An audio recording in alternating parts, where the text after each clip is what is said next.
spent the year 2020 unexpectedly diving into the world of the occult. This is something that I'm not going to dwell here, and this is not really the point of what I'm talking about, but this is something that bloomed forward in a way that I never would have expected, that I was not looking for, that I was not seeking out, but that arose in my life and sort of insisted that I take a look into it. And so I did a bunch of reading and a bunch of research and just dove in super deep, got interested in all these things, and it was just a whole new world of things to explore. And, you know, it's fascinating stuff. And there's a dog slamming its body against the office door here. And that's what happens when you have a puppy Maltese at home. Diving into this world of the occult, you know, which occult is like a misnomer anyway.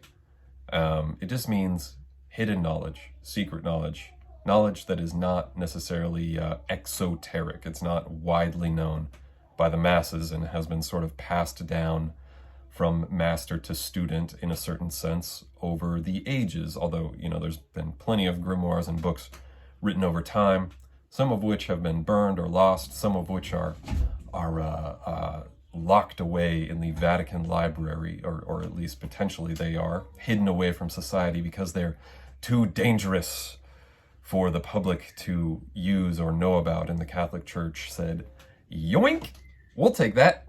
We'll take that for our own, just to keep it from the people, basically, because we would like to maintain power and wealth, and we would like to keep all femininity out of religion. So that's what they're up to over there in Vatican City. Those are all great guys, and best of luck to those guys, and you know, in their little special hats and everything.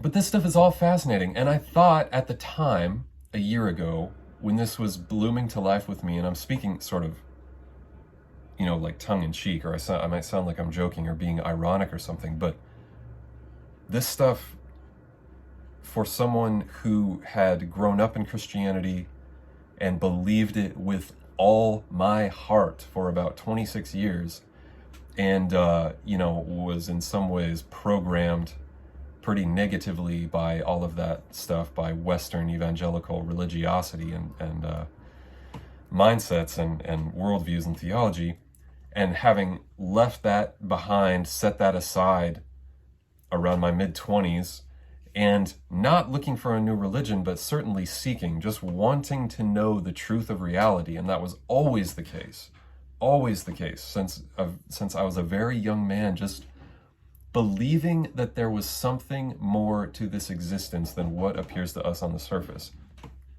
And so in many ways, I have always been a seeker. I know that's like a kitschy ass new age term. You know, I'm a seeker.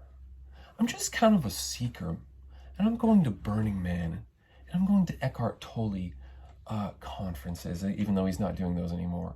And I'm just wearing all the robes, and I've got my little chakra necklace, and I've got all the beads, and yeah, I went to a Kundalini training, and just to kind of raise my vibration, you know. And I've been listening to what the archons have been saying. I've been getting a lot of downloads from the archons.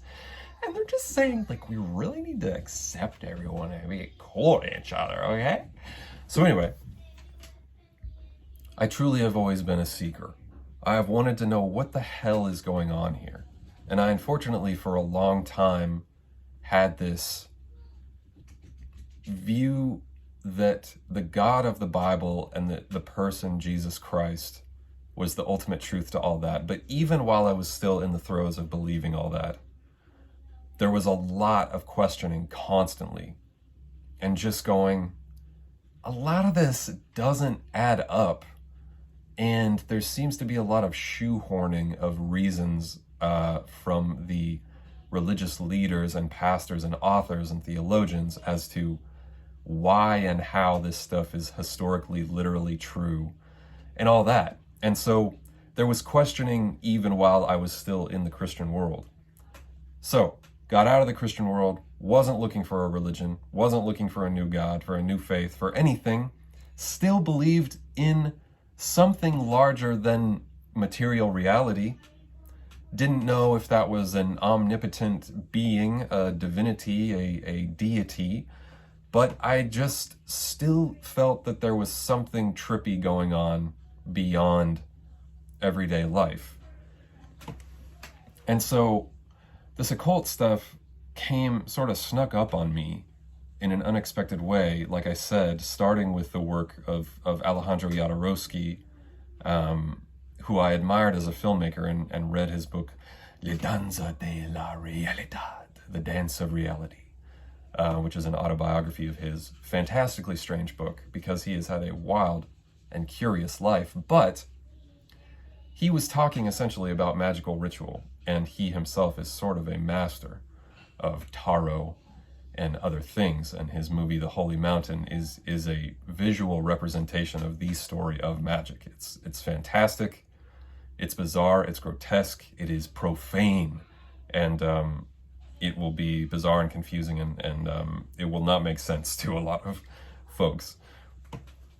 But the work of Alejandro Jodorowsky, he was talking about lucid dreaming and about meditating and about having these visions, and without realizing it, that was sort of the first little bloom that was awakening towards this whole occult, esoteric, hermetic world. And so then a few other things happened.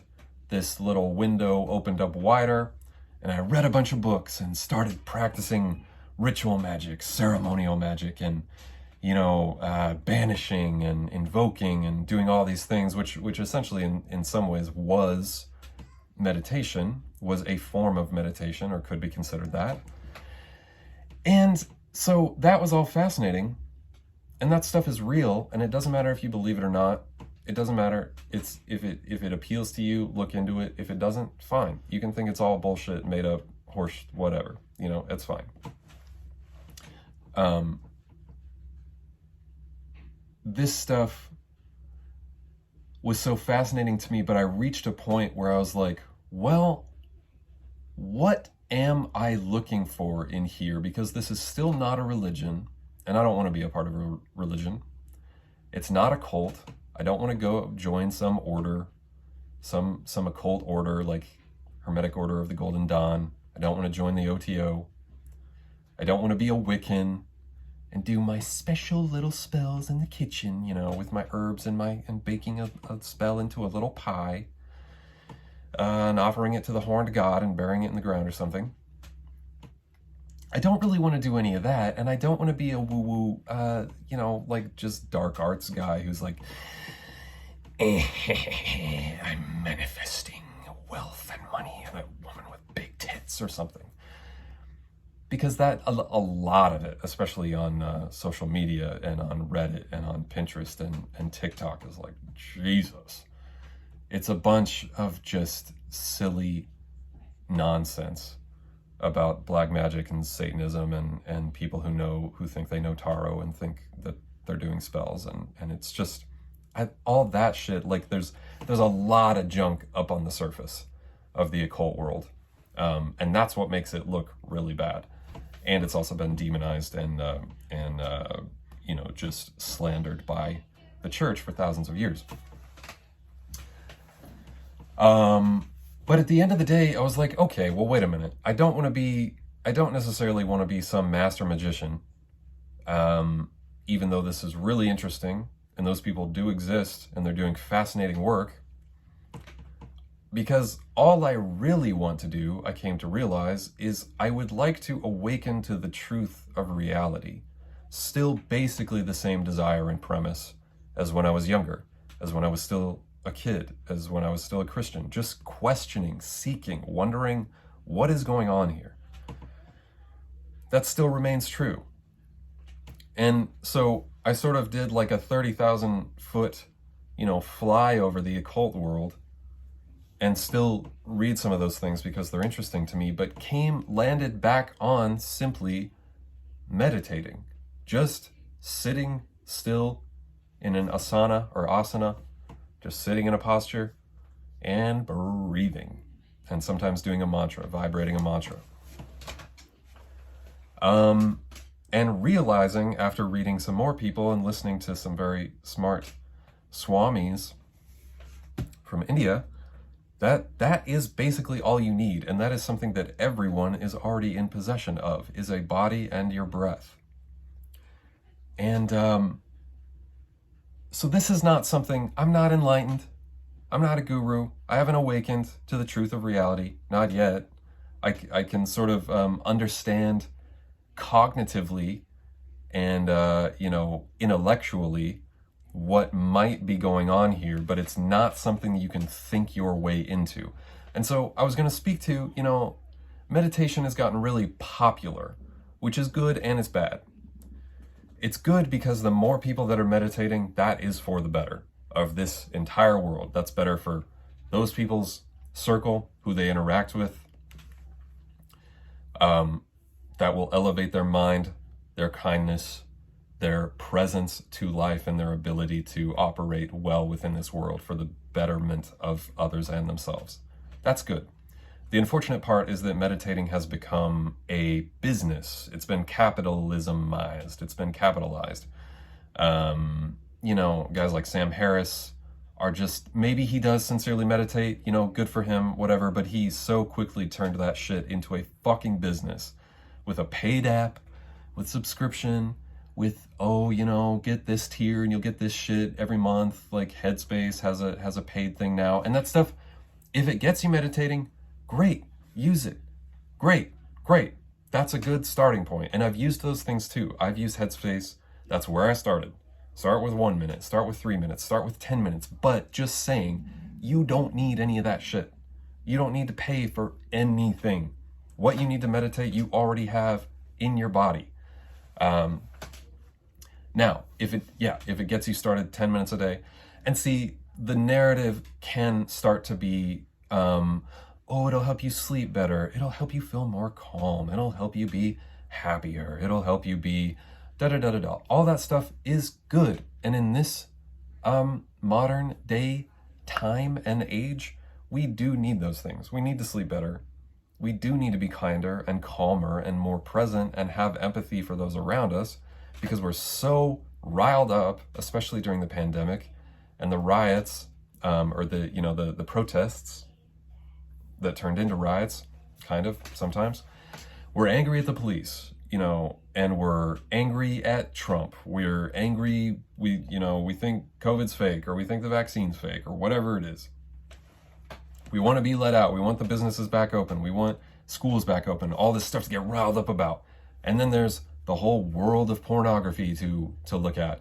There's all these visual indulgences. There's crazy porn, so we have that pleasure. We have all the food we could want. We have that source of pleasure or intake. We have non-stop distraction 24 hours a day from our phones, of course. Social media and apps and pictures and GIFs and NFTs and Twitter and news and every movie you could ever want available immediately. All this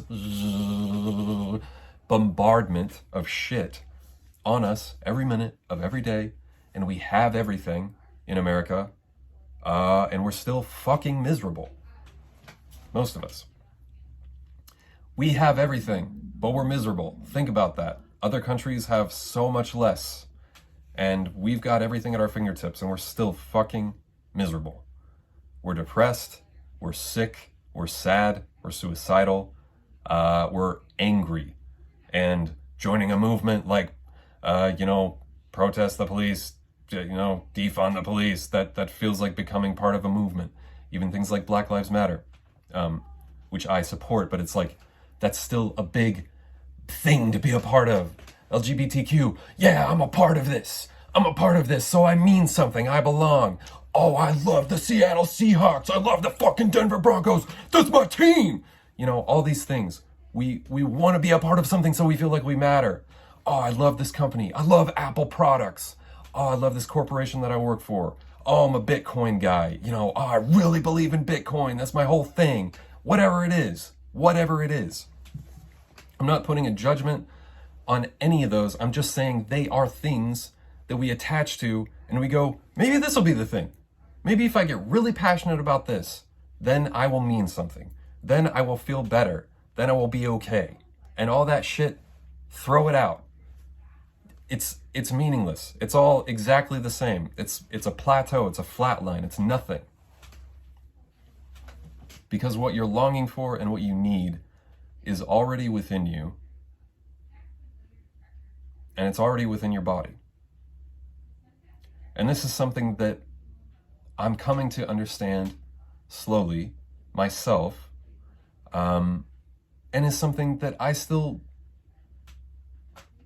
I'm prone to all that stuff too, all the time, to distraction, to impulsive pleasure, to being in despair, depressed, to forget this, that all I really want to do is awaken to the truth of reality, which is that everything is the same.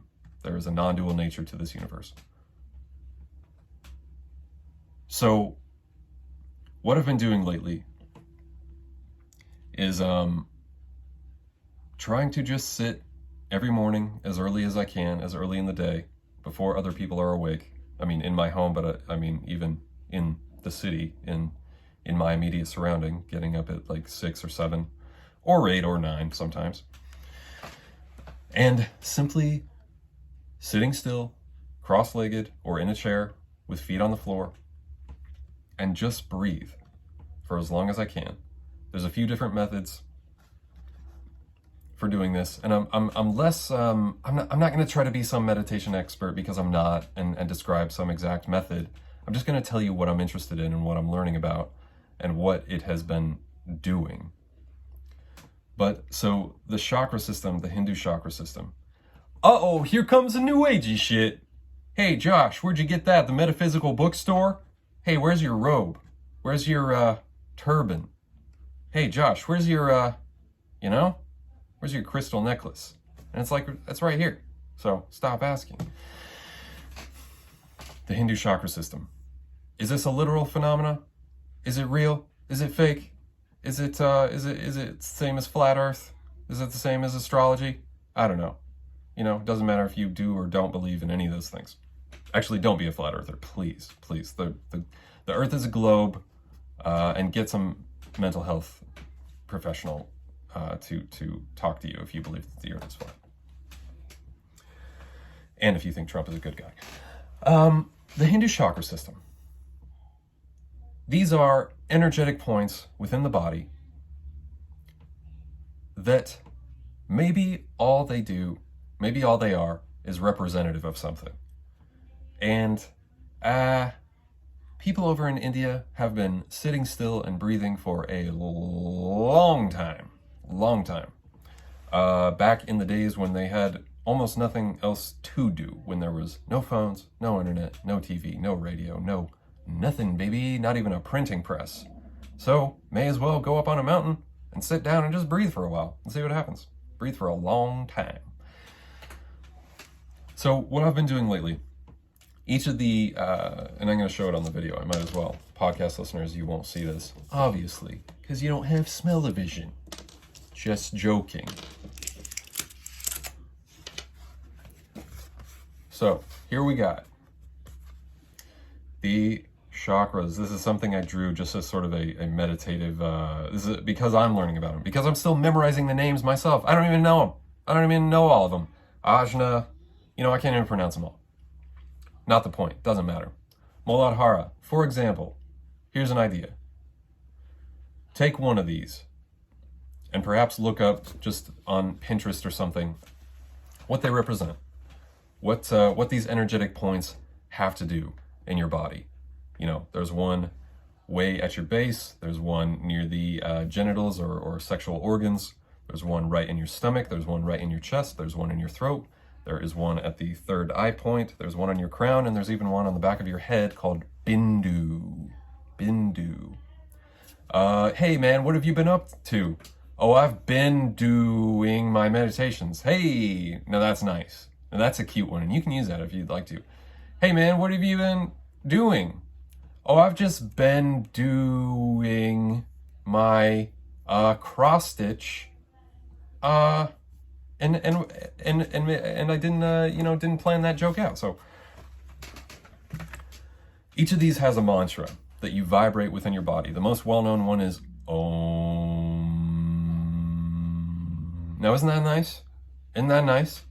Just to even try that wherever you are, in your car, at your little computer. Just do that for a sec. As deeply as you can, make it such that when you're breathing out, your body vibrates.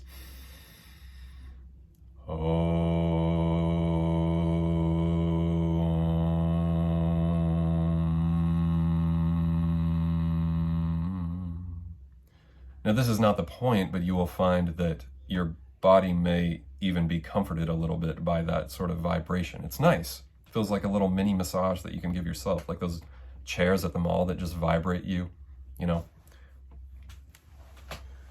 Take one of these mantras, and maybe I'll provide a link in the show notes.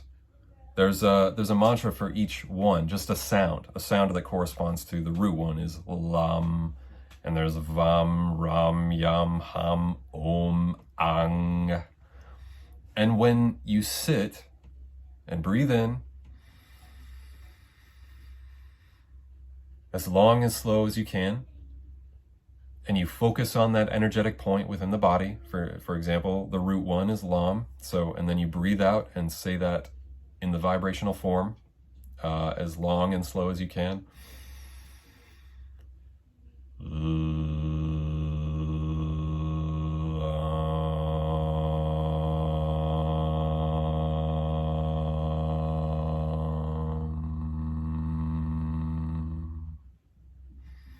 And then do it again.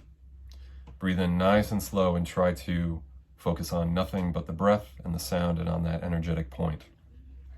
Now, it's extremely hard to let your thoughts go. Extremely hard. One of the hardest things it is to do, because there's so much stress, so much distraction. There's tons of shit going through our heads constantly, right? So calming the mind, extremely hard to do. So don't be patient. Be patient with yourself. Don't get upset. Don't get frustrated. There are going to be times where you're sitting and breathing and you're going to be distracted as hell. It's going to feel like it was completely meaningless. You're going to feel like the worst meditator of all time, and you might get frustrated and want to quit.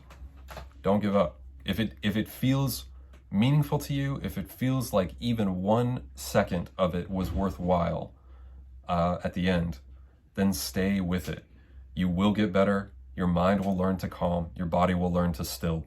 And so the reason that I went to the length of describing all that at the beginning of just my own journey of seeking and Christianity and occult and religion and all these things is that I have come to believe at this point in life that actual awakening and that actual enlightenment, to use the trendy word, but I mean true transcending of this reality, comes through meditating. And that is the point. That is the point of meditating. That is the point of every life. Although not everyone is there. In fact, most people are not at that point in their journey, in their dharma, in this incarnation. They're not worried about it. They're not thinking about it. They're thinking about NFL and McDonald's and Walmart and jerking off. Because who doesn't? But that ultimately sitting with the body and doing something seemingly so simple over and over and returning to it. And sure, there are going to be side benefits like sleeping better, like you might be more calm, you might be more present, you might have suppressed memories that come up, you may heal from trauma, who knows, whatever it is, your nervous system calms down. There's tons of science and research. You can find that yourself. That's not the point of this. I believe, that this is all we need to awaken, but it takes a long, long time. It might take your entire life, and even still, you may not achieve that result. And also, it's super hard. It's worth saying, in America in particular, I can't speak to other countries, but we can be so, and there's a nice toilet flush in the background, not sure if you can hear that, but yeah, flush this ID in the toilet. How about that? We can be so consumed with everything having to have a point, with productivity, with bettering ourselves, with getting better every day, getting stronger, getting more famous, getting more followers, getting more likes, building our brand, making more profit each year. Fuck that. So, and the same we can accidentally apply that, or very naturally and understandably apply that to meditation and think, oh, well, if I do this, I better get an outcome. I better get a result. If I'm spending 10 minutes, 20 minutes, 30 minutes, 45, an hour, I better be getting paid at the end, pal. There better be a point to this. Oh yeah, you want me to meditate? What's the point? What's the point? What's in it for me, huh? It's easy to do that. And if that's what you're thinking, and if that's the point in life that you're at, then okay, that's fine. Don't meditate. It's not for you. That's okay. And that's not for it's not for anyone who feels that way. It's fine. But if you would like to deepen your understanding of yourself, to become your fullest and truest and best self, and if you are interested in knowing the truth about reality, then I think this is all you need. Just sit and do this and keep returning to it. Now with the meditative, the chakra points and the energy points within the body, each of these is going to loosen and unlock and perhaps heal, or balance at least, different aspects of you. The root is very much about foundation, feeling grounded in this world. And there's literature out there about how each of these points how they develop over time in a human lifespan, how they relate to periods of life, like age 0 to 4, age 5 to 11, whatever it may be. There's specific points where these are developed as a person grows, and as every person experiences stress or trauma or joy or pleasure or satisfaction, various things, and due to our surroundings, our upbringing, the kind of environment we grew up with, they're all going to be influenced in ways that are going to continue to affect you for the rest of your life. So yeah, root chakra, grounding. How safe do you feel in this world? The sacral chakra, that is your sexuality and like deep unconscious. Is your sexuality balanced? And is it healthy? Is there sexual trauma in your past? For so many people there is. And I'm not trying to say this will definitely heal your trauma and you don't need therapy or any other kind of help or influence. Like, don't hear that. It actually might, or it at least might open those things up in a helpful way, or give you more context, or give you more peace for who you are now and for why you are the way you are and for why you have the tendencies that you do. It may very well do that. The solar plexus chakra, the third one that sits in the stomach, that's all about like your will, your power and energy that moves through this world, like your willingness and your fervor, your drive to do things. And if that one, if they're out of balance, there's going to be consequences for all these things that are going to have an effect on you. And so you may find, reading into these, looking into these further, that some will pique your interest. Some will seem very particular to you, as going like, I've kind of got those issues. It's likely that those chakra points are out of balance. And again, it's like they don't have to literally exist within your body, these different little colored balls, but what they represent, do those ring true? And when you start to do these things, do you sense an opening up and an energetic flow, to use a really new agey term, but there's some truth to that? Just try it and see what happens. And I guess I just suggest all this because I think it's very beautiful, it's very helpful, it's very fascinating, and when you start to stay with these practices, weird shit will happen. Weird shit happens in your life. Weird shit happens within your body. Weird shit might happen behind your eyes while they're closed. And don't get distracted by any of that. If good things happen, say, thank you, awesome, and keep going. If you see a trippy vision or some weird shit behind your eyes, or you start to even hear sounds around you that are not caused by any material phenomena within the room, don't get distracted. Keep going. Go deeper. Be aware but unattached. Stay with the breath. Keep breathing. Keep going forward. Keep showing up. So just, and it's worth noting, I had an episode about meditation like 4 years ago on this show. And, you can pretty much throw that in the garbage because I didn't know what I was talking about. And I mean, it was from a sincere heart and from a pure place of wanting to help, but it's not very helpful, and I didn't really know what I was doing. And that was still in the time when I was using Headspace app for 10 minutes a day, which is still worthwhile. That still ultimately led me to now.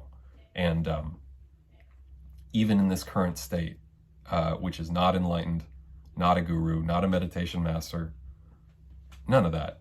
But it's just like something about this compels me deeply. And I think that people greatly need it, and that not enough people are meditating. And that the more people that are meditating for longer periods of time, and the more people overall globally that are awakened, there will be more peace. There will be more kindness. There will be more empathy. There will be more understanding for those that you currently view as other, as your enemy, as those who don't hold the same views or same beliefs, people that you might find abhorrent or disgusting, that make you angry, the stories you see online, and you think, that person is so opposite from me, and I hate them for what they believe and for the destruction that they are causing in the world. There will be more understanding even for that. It's not dismissing bad actions. It's not being passive about cruelty in the world that you are able to put a stop to, but it's just going, I understand where that person is at. And even though I don't agree and what they're doing is abhorrent or cruel or outright, destructive, I understand. And if I can't change or fix that direct thing, then I am going to let it go and not be attached to it, because to dwell on it and build up negativity and anger and fury in my mind over something that I can do nothing about, that is not going to help. That is only going to be a detriment to your own mind, to your own awakening, to your own peace, and your ability to be present and kind in your life, in your circles, with the people that you can influence. So, if you feel compelled to meditate, please do. And I don't mean to be, please here with all kindness. Do whatever method will get you to do it. If it's an ASMR person on YouTube, if it's a TikTok, if it's whatever, if it's a podcast or an app, if it gets you to start, please do it. But just don't get hung up on the material, physical benefits, and realize that there could be perhaps a much larger, more universal reason to do so, that literally transcends every other priority. So, I think that's it for today. Thank you for listening. Thank you for being here. If you want to support me on Patreon, I do all kinds of weird shit there. It's extreme. If you want to support the most inconsistent artist of all time, okay, I won't say of all time. I'm a pretty inconsistent person. On my Patreon, it's $5 a month or more. You can come over there, and you can have a tarot reading if you want. No one's asked me yet. I keep offering it, and people, I think probably everyone on there doesn't believe in that, and that's fine. You can, I share pieces of art on there. I share drawings and paintings, and sometimes video and sometimes podcasts. And it's just all over the place, but it's basically some very kind people who like me and appreciate what I do. And if you would like to come over there and get access to some other things and just hang out and say hello and comment or join, ask for a tarot reading or whatever you want, please do. It's patreon.com/thejoshgaines, and there is a link below, and I'd be very grateful and glad to have you. Yeah, hang in there, please. I know that's such that term gets thrown around so much, and it's like meaningless. or it becomes vacuous because it's repeated so often. But like, I know this time sucks. People are starting to have some hope, I think, that the vaccine is rolling out, and I know that's a complicated issue, which I won't speak to here, but just please maintain hope and trust and do whatever you can to care well for yourself, and be easy. Go easy on yourself. Don't be harsh. Don't be hard. Don't be cynical. Whatever apps you have on your phone that are not helpful, maybe just delete them every once in a while. Whatever places you go to look at news, if you feel worse and sick to your stomach and in despair after reading it, maybe don't, maybe take a little diet from those. There is no obligation to be aware of what's going on in the world. There's this weird pressure lately to have an obligation to know, as if like you're not woke, or you're not aware, or you're ignorant or out of the loop if you're not paying attention to news. No, there isn't. That's a bunch of militant fucking woke assholes who want you to believe that. Doesn't matter. If it's not helpful to you, if it doesn't help you live a better life, let it go. You don't need it. You don't need it. Terrible shit has always been happening in the world at every point in history. There's some dark, bad people out there who are hurting, and through that hurt, they are hurting others. And you don't need to know about it. You only need to know what's in front of your face, what's in your actual life, who are the people that you love and know and care about, and who can you touch with your actual influence. That's all you need. So please maintain hope, trust. I know this sucks, and I miss people, and I go through horrendous periods of doubt and despair.